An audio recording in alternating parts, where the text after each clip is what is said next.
This is quite a convocation. Sometimes when I start a talk, I tell people or remind people that they start dance concerts and lectures with dedications to the original inhabitants. And then I go on to say, our problem is we don't know enough about these inhabitants, and I wish they would tell us more besides just tell us, it's dedicated. And this is the perfect example of proving that wish, if you will. As Don said, we don't know enough about Native American history. And much of what we thought we knew isn't as accurate as we imagined. For example, in the 1920s, scientists believed that Native peoples had only existed in the, quote, New World. This baby is right there, yeah? In the New World for 3,000 or 4,000 years. And then they discovered the bones of an extinct giant bison with a biface stone blade thrust into its shoulder. Now, they didn't know when the Ice Age was, but since this first scientific recognition of Ice Age Paleo-Americans, proven by the discovery of the stone blades, we have been on a steady trajectory to crack the glass basement of Native history. As we continue to discover and accept, that's the important part, we accept earlier and earlier dates for humans in the Western Hemisphere. Did you do that, Dan? Congratulations to Dan, by the way, for this amazing organization. Now, these discoveries of early dates should be just the beginning, given the deeper time frames we have to revise our understanding of the deeper Native cultures that evolved over a longer time frame, especially as we try to dispel the Indian stereotypes that Hollywood and our history books have left us with. So by way of introduction, I've been working in the anthropology department of the Smithsonian's National Museum of Natural History for over 40 years, primarily documenting archaeological fieldwork, making movies for television and museum exhibits, things like that. For today, I've brought you together some clips from several different movies that I've made that show some of the new archaeological discoveries from the native Northeast. And I've brought you the story of a successful preservation effort that was accomplished by tribal and local community representatives that I think shows how tribes and communities can and should work together to preserve the legacy that will be increasingly important to everyone. And afterwards, I'd be happy to answer questions and talk to you further about better understanding the links between culture, environment, and how we actually think about the past. So hit the space bar, Dan. Thank you.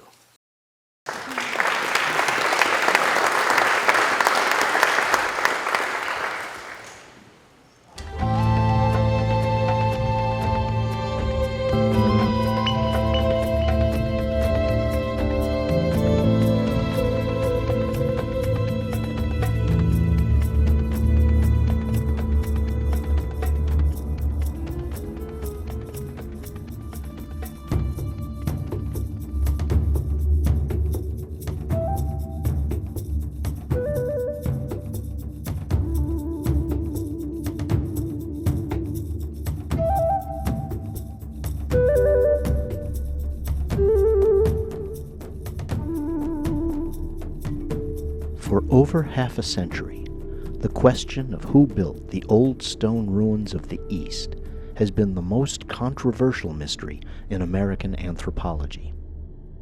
Today, these priceless archaeological resources represent a radical new vision of the past. They have become signposts pointing toward the discovery of an unknown chapter in the history of ancient Native America.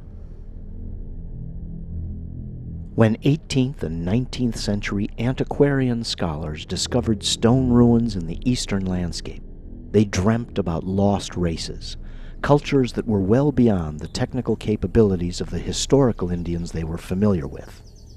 They also imagined migration or cultural diffusion from the Old World.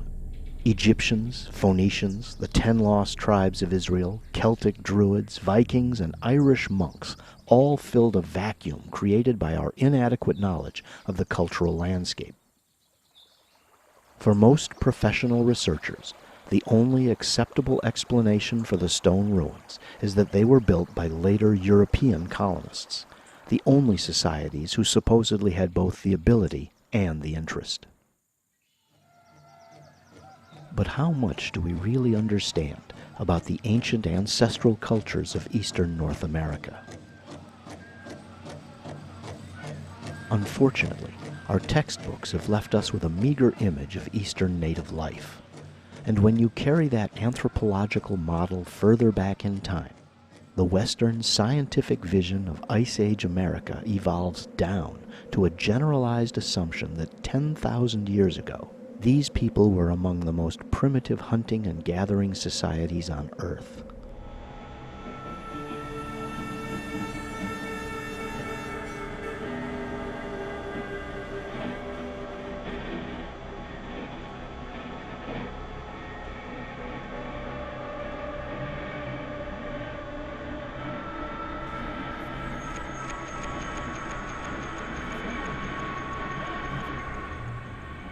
The arguments between professional archaeologists and avocational researchers about who built the monuments were generally a debate between two choices: Europeans who came before Columbus or the Europeans who came after.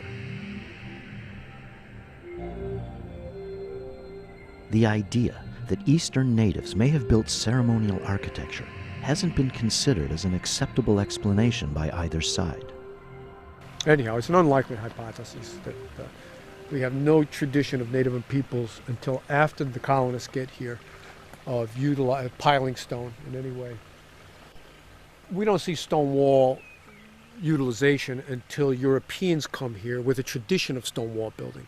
The English, the Irish, who have a whole tradition going back 1,000 years of stone working. When those colonists came here, I mean, look at all the raw material they had to work with, and they started doing the same thing in farms here, so that we do get stone features that mimic what was going on in the old world, because people were bringing their traditions over here in the 17th and 18th and 19th centuries. But we have no tradition of Native Americans piling stones in any form that have been verified. Those of us who know our oral tradition and originations know that that's not correct. Dr. Ella Seketow is the tribal ethnohistorian and medicine woman for the Narragansett of Rhode Island. She was first brought to this site by her grandfather. They don't want to give the Indians credit for anything. And there is evidence if they look. It is there. The stone construction was described by the early colonists as a military fort. It wasn't a fort. It was more of an observation area, a place for the typical celebrations that would go on, depending upon the time of year and the moons of the year.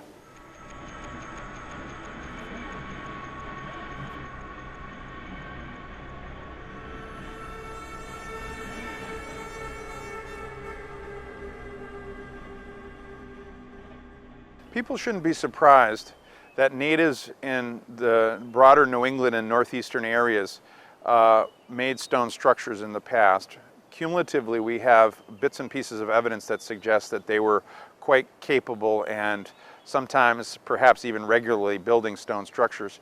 For example, at Sebasticook in central Maine, we have evidence of a substantial stone fish weir, a wall built across a river to channel fish, presumably into some kind of a trap, that dates through radiocarbon dating between about 6,000 and 1,000 years ago. Native people certainly had the competency and were certainly doing stone structure construction at different points in the past, in the Archaic, in the woodland periods, probably right up to historic times.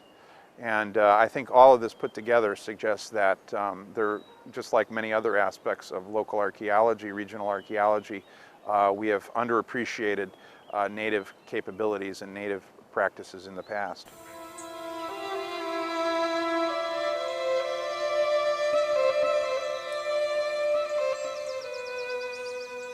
one of the first American researchers to recognize the significance of ritualized landscape was Ezra Stiles. He was an antiquarian born in New Haven, Connecticut in 1720. Early in the scientific revolution, the amateur antiquarian scholars of Europe began to discover that the ancient mounds and standing stones formed ceremonial designs over the land. Some of the early researchers, like Ezra Stiles, were innovative in beginning to see the ruins in a larger environmental context. Antiquarian thinking formed a bridge between the pagan landscape mysticism of the past and the scientific methodologies of the present.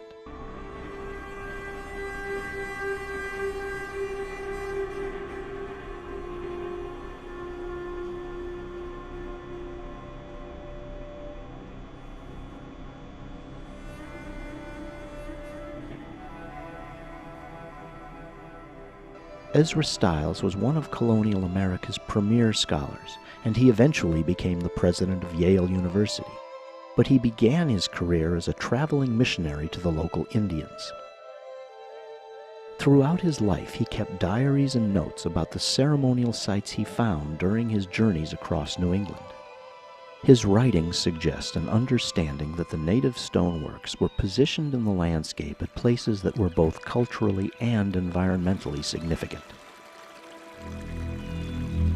On the side of the stream, a few feet from the fountain, I spied a carved or wrought stone which I know to be one of the Indian gods, of which I have found above 20 in different places from Boston to Hudson's River. This place, therefore, was a place of Indian worship and powwowing in ancient and forgotten ages. It was a mighty place for the deer to resort. Here the Indians and the landowners used to watch the deer when they came. He was one of the first Europeans to document what he called the stone idols, and he was careful to try and record their specific locations in the landscape. He also recorded information about the rituals performed at the stones, and surprisingly for a conservative Puritan minister, he recognized that the sites offered a special sense of place, a quality that could be felt by both natives and settlers together.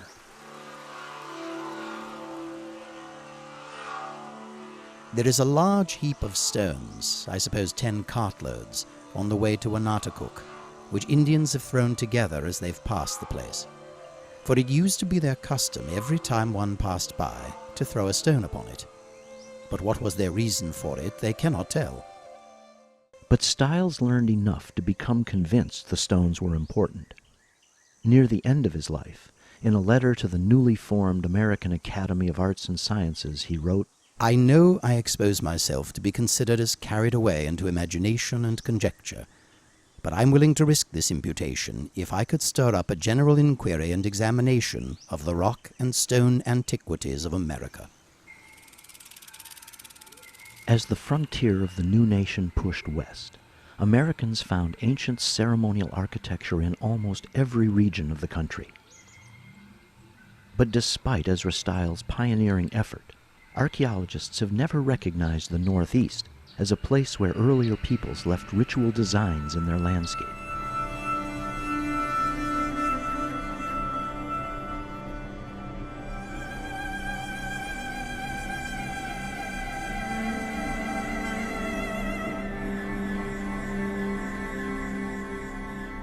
Unfortunately, it's long been a scientific dogma that northeastern native peoples were among the least civilized of all the American Indian groups. This goes back to the first Puritan settlers and their certainty that Indian culture was not advanced enough to deserve the rights to their own land. American scientific anthropology began in New England, at Harvard and Yale, where the original Puritan attitudes about native culture were maintained, and those attitudes shaped the evolution of academic science. Perhaps it was because the Northeast was supposed to be the last region on Earth that was settled by modern humans who trekked out of Africa. So it seemed that those first arrivals couldn't have been living in their new home long enough to have developed much depth to their culture. After all, the Northeast had no native empires like the Aztec or Inca, no cities with ancient stone pyramids, no huge burial mound complexes. So the northeastern region looked like a backwater compared to the rest of Native America. New discoveries about Ice Age cultures all around the circumpolar world are changing this long-held stereotype, and as the scientific interpretation evolves, it can become more similar to the native tradition as it has been handed down for generations. For example, the oral history of the Narragansett tribe tells of a great flood in ancient times where the people had to flee from their villages along the Atlantic coast.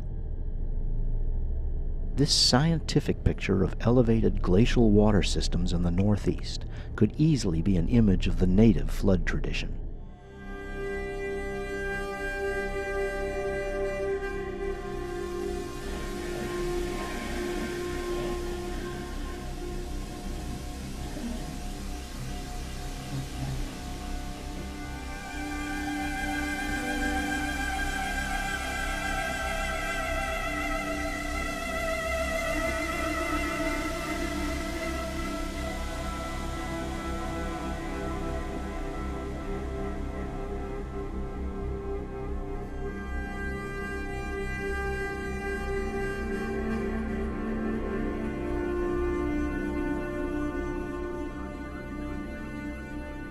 Like many scientific realizations, this one began as a myth. The myth of the lost red paint people of Maine. In 1882, Augustus Hamlin, the mayor of Bangor, Maine, was guided to a region near the mouth of the Penobscot River by Foster Soper, a local farmer. Soper had told the mayor about a place where blood-colored pools were rising out of the earth. Hamlin, the antiquarian, was about to make a discovery which would eventually change scientific beliefs. Though its real significance was not understood for 100 years, what he found here was the first evidence of a completely unknown, ancient race of skilled seafaring people who once lived along the Atlantic coast. As a geologist, Hamlin realized he was looking at a high grade of red ochre, iron oxide. Buried in the ochre, Hamlin found artifacts made of polished stone. He knew that Native American peoples used red ochre for war paint and for their rituals. But what surprised him was the quality and the perfection of the polished artifacts. The stone woodworking tools were honed to a sharpness rivaling a metal blade, and they were far superior to the artifacts found at Indian sites in Maine. Over the next 100 years, the red paint people became a fantastical myth. Popular, imaginative theories of lost races or early European diffusion tended to discourage the interests of professional archaeologists, who were afraid of having their careers possibly tarnished by a brush with fantasy. Given the controversy and the fact that so little archaeological evidence survives along the abrasive shore, there hasn't been very much serious research focused on the early native peoples who once lived along the Atlantic coast. One archaeologist who has explored this question is Bill Fitzhugh from the Smithsonian Institution. He has devoted years to studying what he believes are connected red paint ceremonial cultures that once lived along the water systems of the Atlantic coast from southern New England to northern Labrador. Fitzhugh and his Smithsonian teams began exploring the coast of Labrador in the 1970s. They were the first archaeologists to locate red paint burials along with the remains of house foundations built by Native Americans at a place called Nuliak Cove just below the Arctic Circle. He proved that these Indian cultures that traveled thousands of miles along this perilous coast must have had maritime technologies and navigational capabilities that historians never imagined. Some years ago, we started doing archaeology in Labrador, which was back in the 60s and 70s, really unknown territory. And very soon after we started, we ran across this culture. And it was a very old group of people, 4,000, 5,000 years old. And we were extremely surprised to discover that these early Indians, and they were Indians, not Inuit or Eskimo people, were living in the outer islands on beaches that had big surf crashing on them and a lot of ice around in the winter and spring. So these were people that were partly like Inuit or Eskimos and partly like a very northern style Indians, but they were so incredibly different from the Indians that we knew from the ethnographic record in Labrador. And yet, the archaeology that we were encountering in the ground was of an Indian group, but 4,000 years earlier, and a very complicated, sophisticated culture. At the front of the raised beach terrace, which was once the edge of the ocean, the team found a 4,000-year-old burial mound, along with a rectangular enclosure that had once been filled with red ochre. And built into the mound, there was a stone chamber facing the ocean. And over here, on the east side of the mound, there is a crypt of some sort, chamber built out of stones in a rather unusual way, for we've never seen anything like this before. 4,000 years ago, long before the famous mound builders of the Midwest, Native Americans already had a sophisticated tradition of ceremonial stone landscaping along the North Atlantic coast. But the first wave of European settlement in those areas had so fundamentally changed the coastal Indian cultures that they basically evaporated. And we see only a little bit of that life in those peoples after the whalers began, the European whalers began and hired some of these Indian people who turned out to be great harpooners. But mid-19th century Americans weren't inclined to see native maritime abilities as part of a deeper cultural tradition that may have extended back in time. The historian John DeForest wrote an important and comprehensive history, saying that the Connecticut Indians could build canoes holding up to 20 men. But he added a footnote saying that in the early 1600s, John Winthrop, the first governor, described Indian canoes that could hold 60 or 80 men. DeForest couldn't believe that Indians could accomplish the engineering or had the social organization needed to build such large boats. And his type of colonial thinking has shaped scientific and historical opinion ever since. But why would Governor Winthrop lie about the size and capability of the Indian canoes he saw? Well, if people are going to be living on those coastal edges at the end of the Ice Age, they've got to be using boats. And we have been, unable to understand this in most places in the world because boats don't generally get preserved. By the 1850s, when DeForest wrote his History of the Indians, the widely accepted image of early Eastern natives as primitive savages who would never have been able to navigate the Atlantic Ocean was a political and apparently a scientific necessity.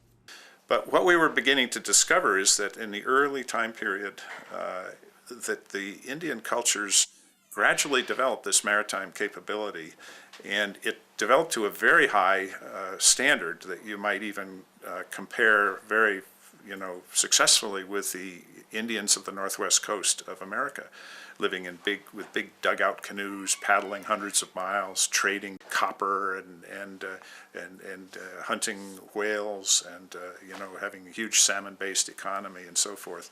That way of life continued on the northwest coast, but for some reason, in the northeast coast, it was truncated around 3,500 years ago. And the reasons for that are we're still trying to find out.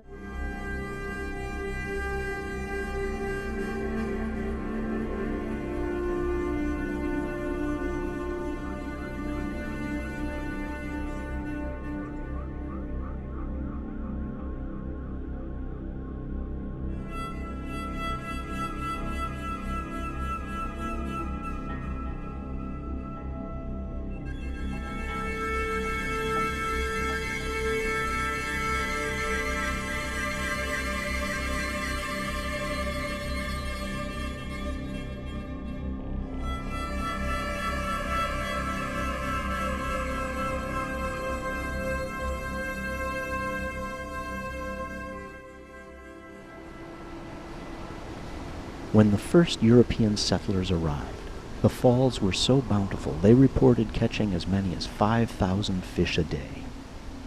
This major economic resource was taken by the Puritans after a massacre of native people at the falls during King Philip's War in 1676.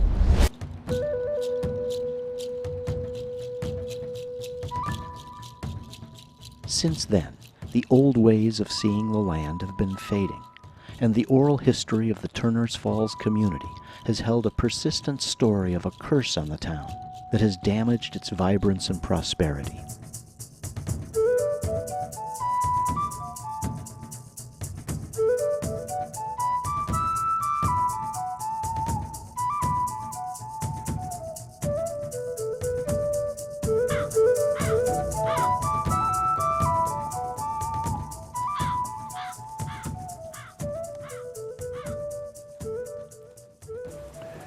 This was the area that was the responsibility of the Pocumtuck people. The Pocumtuck were cousins to the Narragansett, were cousins to many of the tribes in this area. The presumption that tribes are isolated entities is a very colonial, Eurocentric perception of the interactivity of tribal communities. The establishment of alliances was done through intertribal marriages. The concept being that if people you needed to deal with were your relatives, you might deal with them more amicably. This ceremonial area, as we're told, was a great meeting place for many tribes.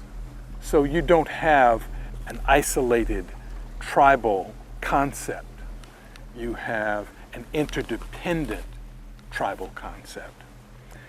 And the leadership in tribal communities would come to places of great ceremony as a part of the spiritual unification and reunification, as a part of the maintenance of harmony and balance, not only between tribes, but with the earth and the Creator.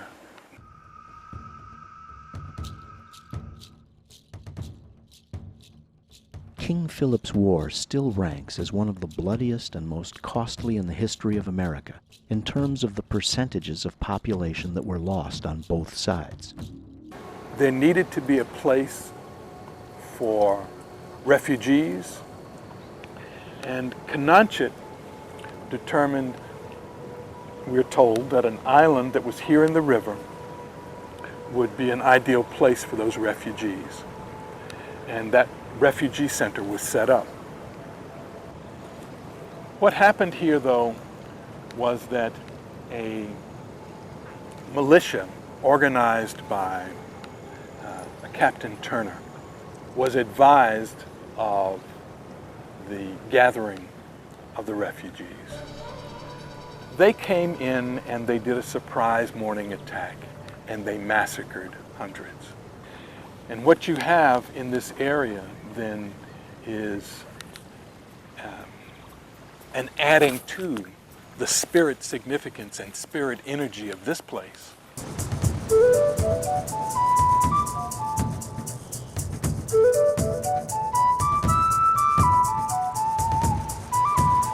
The town of Turner Falls came to me as a local representative of the Narragansett Indian tribe with the notion that it needed healing.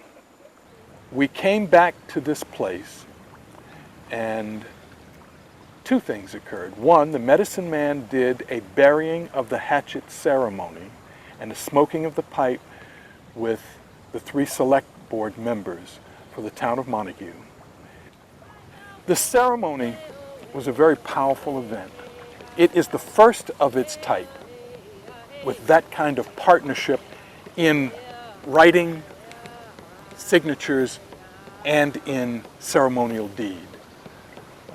It sets a great precedent for how the wounds of the past between the colonial community and the native community can presumably be healed. But it's got to be taken seriously. It's got to be backed up, not only in sweet words, but in strong deeds. And from our side, what we sought, and what is in the document, was that they would support historic preservation efforts by the tribe in this region. Of course, who knew that a very short time, probably a year and a half later, we would be embroiled in this battle over the expansion of the runways of the airport. This is a very, very significant area. And what has begun to be revealed about it in recent years, the focus being at the Turner Falls Airport, where an archaeological site referred to as the Hanneman site has a ridge, a sandy ridge with 12,000-year-old encampment episodes, 8,000 to 9,000-year-old encampment episodes, and 2,000-year-old encampment episodes. And therefore they determined that they would save that. That would be protected. And they would go to the other side of the runway and excavate. The other side of the runway was a higher slope, a wooded slope. That wooded slope had on it, unbeknownst to them, a ceremonial stone landscape.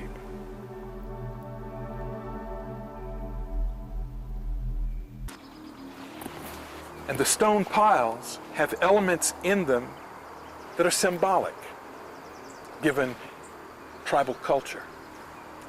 And the symbols tell us that these are ceremonial piles.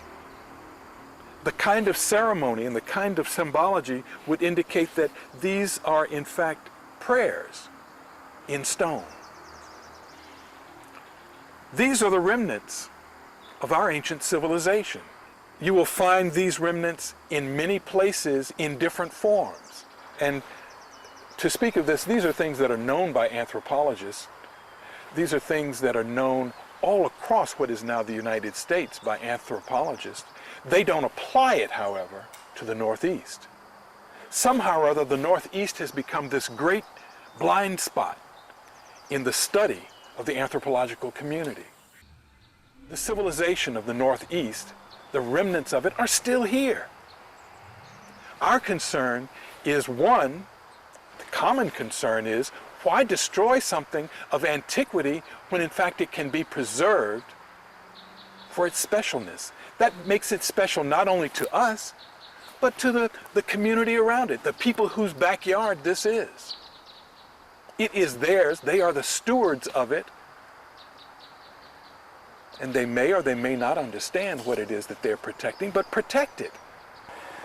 In this place, where these stone piles are, by federal law, we have the right to consult on the destruction of an area that may, in fact, be of cultural significance. What we ask is that this manifestation of our ancient civilization should be protected. And we ask and we invite you, be you Indian or non-Indian, to participate in the protection of places like this. This is not an oh wow kind of stone monument. It's not something big and massive, and there are many of those that can be found. It does not have an obvious intricacy and formalism that, from the European perspective, makes one say, oh yes, definitely, let's preserve this. It's not an effigy. It's not a turtle, or it's not a serpent that's readily identifiable visually. This is a prayer, a series of prayers in stone. We initiated a relationship with the FAA in an attempt to get them to understand that this was a ceremonial site. Machinery was allowed in, was sent in, was brought in, and it clear-cut the whole of that hill. When the forest on the hillside overlooking the Turners Falls Airport was clear-cut, researchers were able for the first time to see west across the distant hills to the landscape's edge, where the sun would set at different positions along the horizon line at different times of the year.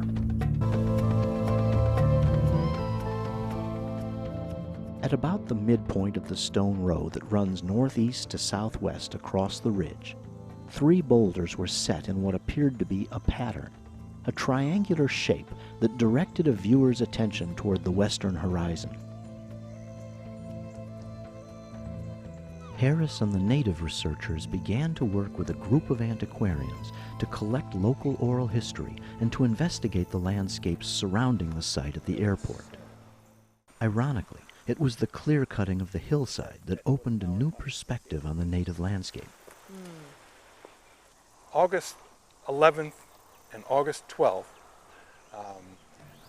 was the Saturday and Sunday celebration of the 332nd recorded August meeting that has been established since colonial times in colonial records, that the Narragansetts have come together to hold that particular celebration. August 11th and 12th also represent the peak activity of the annual Perseid meteor shower. This is often a stunning visual display of meteor trails that fly toward the southwest from their apparent origin in the northeast. There is an old tradition among native groups in the Western Hemisphere that the annual Perseid meteor showers represent departed souls who have left the earth to enter the upper world.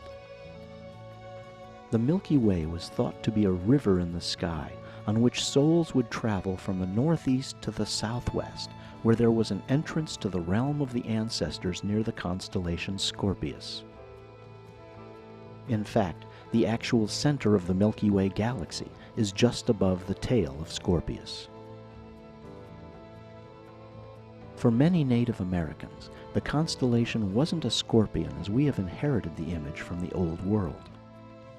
For example, to the Cherokee, it was a giant serpent called the Uktana, with 2 great horns and a bright red diamond-like gem on its forehead. Antares is the giant red star near the head of the constellation. Perhaps an echo of this belief in travel across the sky can be found at the August celebrations of the Narragansett, where they still enter their ceremonial ground from the direction of the northeast toward the southwest. Around the beginning of August, the low stone row on the hill lies parallel to the path of the Milky Way and the meteor shower up above.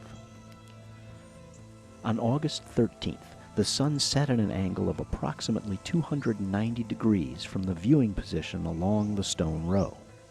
Of course, there was no Indian creating a sunset at 290 degrees with a compass. 290 degrees was irrelevant to a process 1,000 years ago.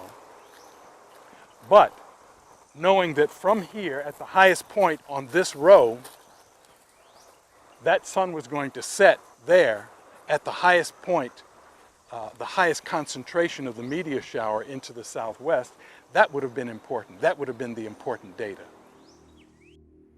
Let's follow the line of 290 degrees and see what's on the horizon.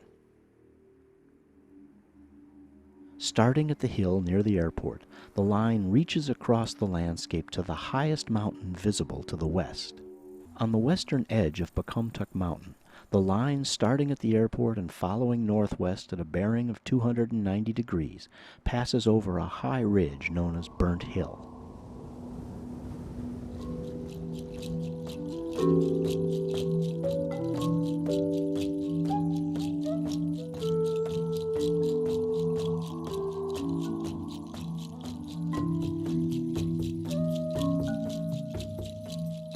The Indians burned off this hill for the same reason I do, and that's to replenish the berries. I kind of believe that the colonists put that name on this hill because the Indians did burn it off. One day, an Indian from Otis came up here. He's a full-blooded Indian. He came up and asked if he could have permission to have 3 Indian chiefs come up and have a ceremony up here at the stones. Yeah, of course I said yes, and then they came up. One of them was from Massachusetts, and then there was one from New York State, and then another one from North Dakota. They were all Indian chiefs of different tribes. Anyway, they brought a drum up about 3 feet in diameter and put it on the stone.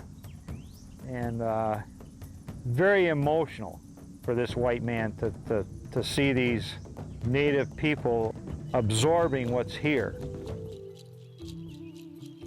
Traditional native voices suggest that the importance of the stone mounds near the falls cannot be understood unless they are taken in context with other ceremonial places that might exist in a radius around the airport location.